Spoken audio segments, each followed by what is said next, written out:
नमस्कार, खबरों का पंचनामा देख रहे हैं और मैं हूं आपके साथ दिव्या सिंह। हम लेकर आए हैं देश और दुनिया की 5 बड़ी खबरें, जिस पर चर्चा के लिए हमारे साथ स्टूडियो मौजूद हैं कैपिटल टीवी के editor in chief doctor Manish Kumar. Doctor साहब, स्वागत है आपका। धन्यवाद। सबसे पहले एक नजर आज की टॉप हेडलाइंस पर।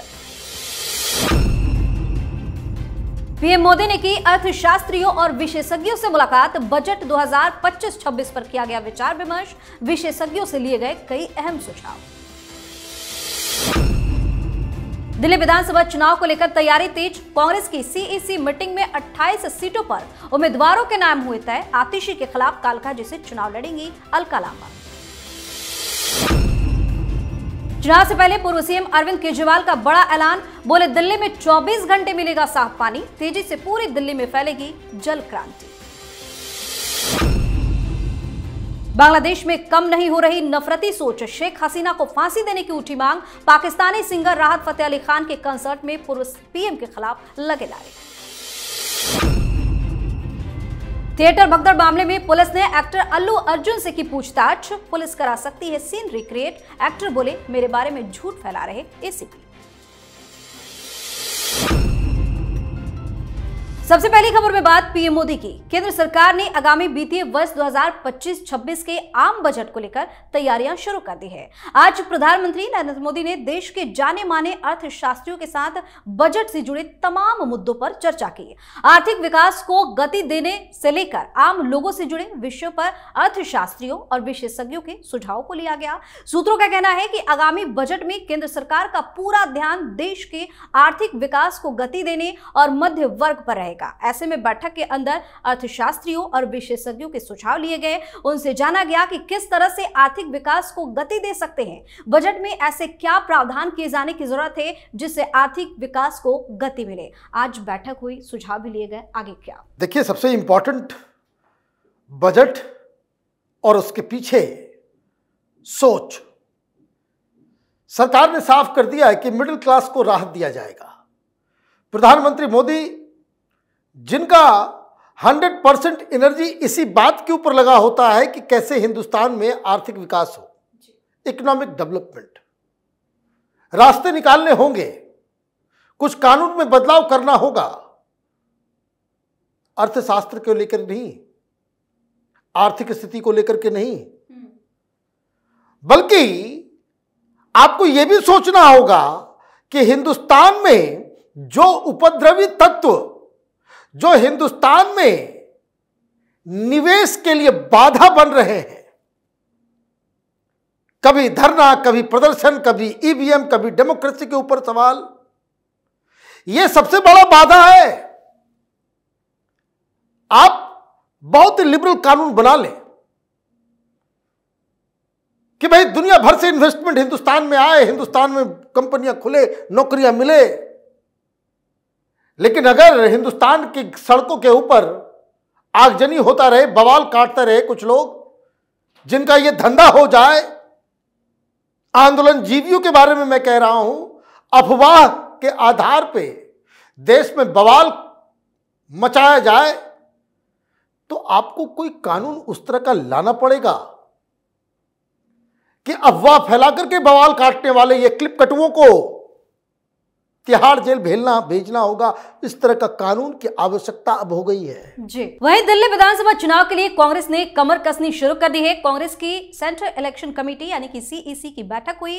इस बैठक में 35 सीटों पर उम्मीदवारों के नाम को लेकर चर्चा की गई। बताया जा रहा है कि 35 में से 28 सीटों पर नाम तय कर लिए गए हैं। वहीं बची हुई 7 सीटों को फिलहाल पेंडिंग में रखा गया है। सूत्रों के मुताबिक दिल्ली के मुख्यमंत्री आतिशी के सामने कालकाजी सीट से अलका लांबा का नाम तय किया जा रहा है। बताया जा रहा है कि यह कांग्रेस सीईसी की दूसरी बैठक थी। सूत्रों के मुताबिक सीमापुरी से राजेश लिलोटिया, जंगपुरा से फरहाद सूरी, माटिया महल से आसिम अहमद और बिजवासन से देवेंद्र सहरावत के नाम पर चर्चा होने की बात कही जा रही है। कांग्रेस इन 4 सीटों से इन उम्मीदवारों को भी उतार सकती है। कितनी बड़ी चुनौती होगी आतिशी के लिए? देखिए, आतिशी के लिए चुनौती तो है ही।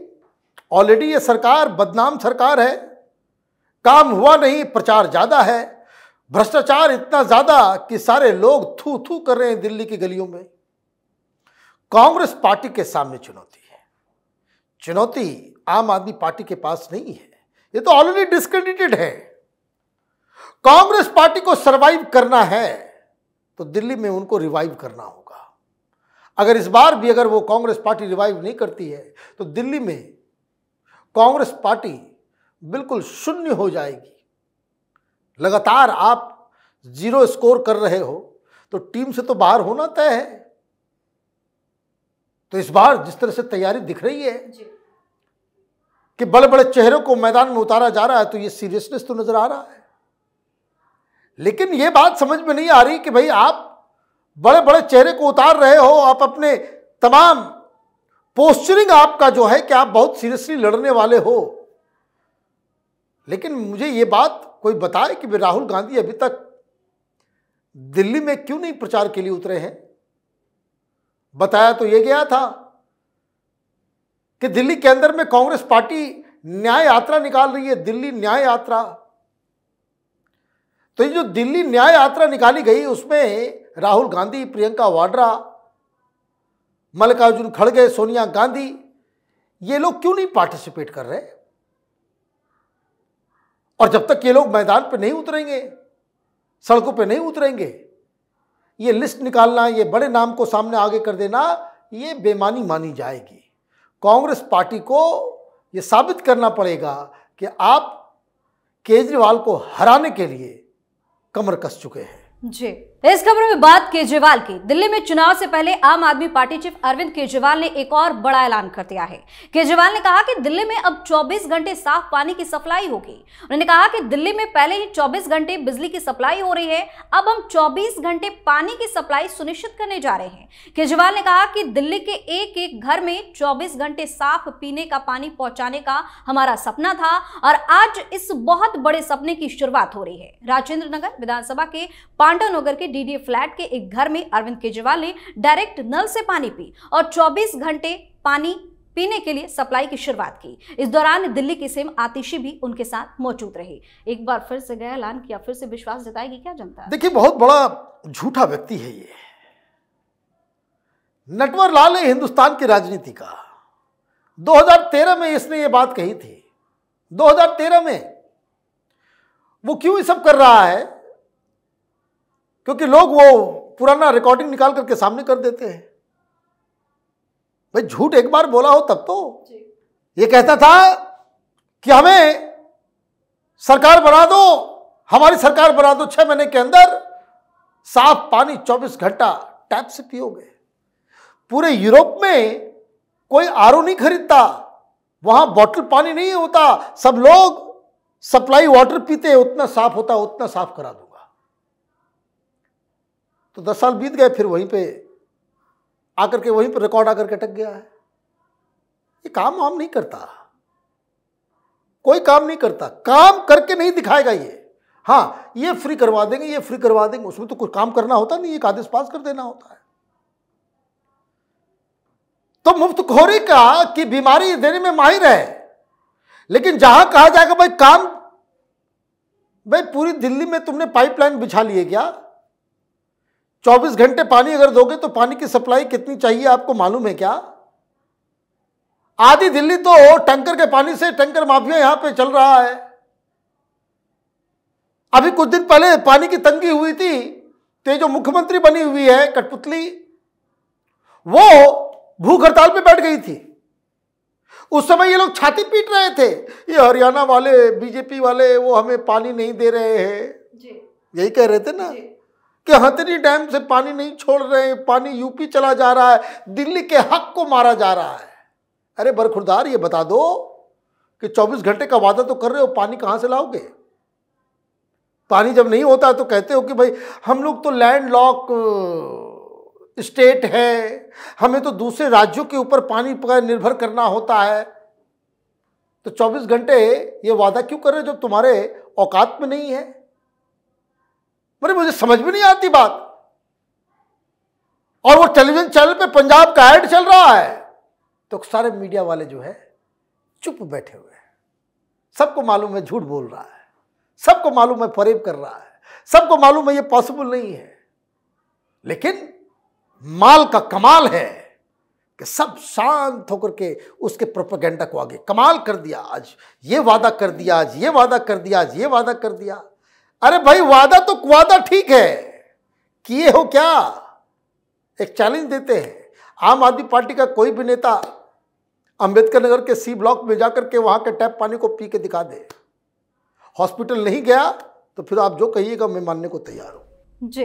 और अब बात शेख हसीना की। बांग्लादेश में विद्रोह प्रदर्शनों के करीब 3 महीने बीतने के बाद भी पूर्व प्रधानमंत्री शेख हसीना के लिए गुस्सा कम नहीं हो रहा है। ढाका के आर्मी स्टेडियम में आयोजित इकोस ऑफ रिवोल्यूशन में एक बार फिर बांग्लादेश के विद्रोह नेताओं की शेख हसीना से नफरत सामने आई। इस कंसर्ट में सुर्खियों का केंद्र पाकिस्तान के मशहूर सिंगर राहत फतेह अली खान रहे, लेकिन इस दौरान छात्र नेता सरजीस आलम ने मंच पर आकर शेख हसीना को फांसी देने की मांग की। आलम के सुर में सुर मिलाते हुए वहां बैठी भीड़ और शहीदों के परिजनों ने भी इस नारेबाजी में उनका साथ दिया। बता दें कि बांग्लादेश ने भारत से पूर्व प्रधानमंत्री शेख हसीना के प्रत्यर्पण की मांग की है, जिसको लेकर हसीना के बेटे साजिब वाजिद का बयान भी सामने आ गया है। साजिब वाजिद का कहना है कि अंतरिम सरकार राजनीतिक बदले की भावना से ये काम कर रही है। आखिर नफरती सोच कब खत्म होगी बांग्लादेश? देखिए, ये जिहादी लोग हैं, नई पार्टी बनाई जा रही है, जमाते इस्लामी वहाँ पे एक्टिव हो रहा है, वहाँ पे माहौल फिर से सिविल वॉर की ओर बढ़ रहा है बांग्लादेश। और वहाँ जब जिन आशाओं के साथ वहाँ बवाल काटा गया कि भाई शेख हसीना को हटाओ, यहाँ पे महंगाई खत्म कर देंगे, डेमोक्रेसी ला देंगे, नौकरियाँ मिल जाएगी, बिजली 24 घंटे रहेगी, सड़कें बन जाएगी, सब कुछ न्यारे व्यारे हो जाएंगे, ये सब गड्ढे में जा रहा है। और ये सारी चीज तो दूर, अराकान आर्मी घुस रही है बर्मा के साइड से, म्यांमार के साइड से एक प्राइवेट आर्मी वो घुस रही है, जिहादियों को काट रही है। ये कह रही है कि हिंदुओं और बुद्धिस्टों के ऊपर बड़ा अत्याचार कर रही है जिहादी, हम तो नहीं छोड़ेंगे। और इनकी पिद्दी सेना जो है वो भाग खड़ी हो जा रही है डर के मारे, इतने खूंखार है ये अराकान आर्मी। तो आप क्या करोगे ऐसे में? जब आपका सिस्टम फेल होने लगता है, जब आपकी इकॉनमी आपके हाथ के बाहर चली जाती है, पूरी दुनिया में कटोरा लेकर के आप घूमते हैं लेकिन उस आपके कटोरे में कोई 1 टका भी नहीं डालता, तब आप क्या करते हैं? अपनी लेजिटिमेसी बचाने के लिए तो हिंदुस्तान सबसे बड़ा विलन है, मोदी सबसे बड़े विलन है, ये शेख हसीना को फांसी दे दो, ये लोगों को भड़काने का काम किया जा रहा है। बांग्लादेश की जनता को अगले 2-3 महीने में बिल्कुल साफ साफ समझ में आ जाएगा कि शेख हसीना थी तो बांग्लादेश बच गया, शेख हसीना थी तो बांग्लादेश में विकास था, शेख हसीना थी तो बांग्लादेश के अंदर नौकरियां थी। शेख हसीना नहीं है, न बांग्लादेश बचेगा, ना वहां पे कोई बंगाली प्राइड बचेगा। जी। आखिरी खबर में बात अल्लू अर्जुन की। हैदराबाद के चिकड़पल्ली पुलिस स्टेशन में पुष्पा 2 फेम अभिनेता अल्लू अर्जुन से पुलिस ने पूछताछ की। इस महीने की शुरुआत में संध्या थिएटर में उनकी फिल्म पुष्पा 2 द राइज के प्रीमियर के दौरान भगदड़ में 35 साल की महिला की मौत के मामले में ये पूछताछ की गई। अपने वकील की मौजूदगी में अल्लू अर्जुन ने सभी सवालों के जवाब भी दिए। जानकारी के मुताबिक पुलिस घटना का सीन भी रिक्रिएट करा सकती है। वहीं अल्लू अर्जुन ने एसीपी पर झूठ फैलाने का आरोप लगाया और कहा कि भगदड़ के दौरान मौत एक दुर्भाग्यपूर्ण दुर्घटना के कारण हुई है और एक अभिनेता के तौर पर उन्हें इसके लिए जिम्मेदार नहीं ठहराया जाना चाहिए। अब तो एसीपी पर ही आरोप लगा रहे हैं अल्लू अर्जुन। देखिए, ये पॉलिटिकल है मसला, एसीपी कौन होता है? जब मामला एसीपी के बॉस के बॉस के बॉस के बॉस के पास हो, जब मुख्यमंत्री सदन के अंदर एक हिंसा को लेकर के एक एक्टर के ऊपर इस तरह के लांछन को लगाए, दिल्ली में आकर के इंटरव्यूज में कहे कि भाई कितना निर्मम, कितना निर्दयी है? वहां ओवैसी का भाई असेंबली में मामले को उठाए, तब तो पुलिस को एक्शन लेना ही पड़ेगा। भाई सारी दुनिया जान रही है कि अननेसेसरी का अल्लू अर्जुन का नाम जो है घसीटा जा रहा है, पूरी दुनिया जान रही है। लेकिन ये तो मोहब्बत की दुकान वाले हैं, डेमोक्रेसी वाले हैं, अधिकार वाले हैं, न्याय वाले हैं, यही कहते हैं ना राहुल गांधी। और उसकी सरकार के द्वारा क्या हो रहा है, इसका असली कारण बताता हूं। कांग्रेस के लिए प्रचार नहीं किया अल्लू अर्जुन ने, यही गलती हो गई, इसलिए उसको लपेटा जा रहा है, प्लेन एंड सिंपल। ये कांग्रेस पार्टी की आदत पुरानी है। एक बार दिलीप कुमार के भी फिल्म में कह दिया कि भाई फिल्म पास नहीं होगी, सेंसर बोर्ड ने कह दिया रोक दो भाई, दिलीप कुमार नहीं पास होगा। कहा गया भाई 100 से ज्यादा कट्स लगेंगे, फिल्म बर्बाद हो जाती है। तो लोगों ने कहा कि भाई क्यों ऐसा क्यों हो रहा है, नेहरू जी नाराज है। तो दिलीप कुमार गए, नेहरू से मिले, 15 मिनट बातचीत हुई और फिल्म जैसे कि तैसे विदाउट एनी कट रिलीज हो गई। बाद में खुलासा हुआ, नेहरू ने कहा कि आपको कहा गया था कि कांग्रेस पार्टी के लिए प्रचार करने के लिए आपने मना क्यों किया। उन्होंने कहा फिल्म रिलीज कर दो बाबा, मैं आपके लिए प्रचार करूंगा। ये नेहरू की डेमोक्रेसी थी जी। कोई ढकी छुपी बात नहीं है, डॉक्यूमेंटेड है ये सब। तो अल्लू अर्जुन ने मना कर दिया कांग्रेस पार्टी को, और कांग्रेस पार्टी सरकार में आ गई। तो ये जो मोहब्बत की दुकान, डेमोक्रेसी और संविधान लेकर के घूमने वाले लोग जो है ना, ये बहुत बड़े फ्रॉड है। सत्ता आते ही इनका असलियत जो है वो सामने आ जाता है। बहुत बहुत धन्यवाद सर तमाम जानकारी के लिए। धन्यवाद। खबरों का पंचनामा में आज के लिए इतना ही। देश और विदेश की बाकी खबरों और उनके सटीक एनालिसिस के लिए देखते रहिए कैपिटल टीवी। हमें लाइक कीजिए, शेयर कीजिए और हाँ, कैपिटल टीवी को सब्सक्राइब करना बिल्कुल ना भूलें। धन्यवाद।